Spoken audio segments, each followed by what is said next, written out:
L'exercici estacional d'aquesta quinzena es diu Hanlu, la rosada freda. Porta el nom de rosada freda perquè precisament és un tipus de gotes d'aigua que queden sobre les herbes però que no s'evaporen amb l'escalfor del dia, per el fet que la temperatura és més baixa i aguanta més la frescor, la fredor del dia. Això es veu de manera gràfica en el hexagrama por, pelar o desgastar. Com veieu, les 5 línies partides representen l'energia yin i l'única línia yang que queda és la línia sencera de dalt. Les 5 línies són més fortes i van empenyent el yang a fora i l'estan expulsant. Això vol dir que arriba ja la temporada del fred. S'ha acabat l'estiu i per tant ara les temperatures seran més baixes, hi haurà més domini de la temperatura baixa, el fred. En el cos humà també el fred ocupa tot el cos excepte la part alta, el cap, la cara, les cervicals, que són la part més yang del cos. A la cara només arriben meridians yang i per tant és la que es manté més calenta en comparació de la resta del cos. Hem de mantenir la temperatura corporal, sobretot a la part alta del cos, de no agafar fred a la zona dels cervicals per evitar refredats o diferents tipus de problemes de salut. Per mantenir aquesta zona calenta, viva, que l'energia yang de tots els meridians pugui circular, activarem l'energia de la 6a vèrtebra cervical. Per trobar-la, saps que la més grossa que hi ha, la que sembla una bola, doncs pugem una vèrtebra més. Aquesta vèrtebra es mantindrà en moviment i la mantindrem abrigada per tal que el fred i la humitat no puguin entrar en aquesta zona. Per l'exercici hem de mobilitzar la 6a vèrtebra cervical.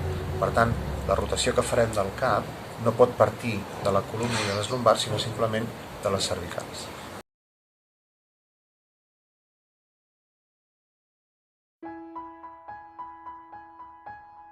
L'energia càlida yang puja per la columna, arriba a la part alta del cap,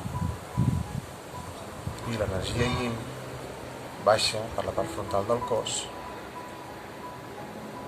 i retorna al pàntia. Sense pujar les espatlles. Inspirar, rotació.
Aquesta és l'última.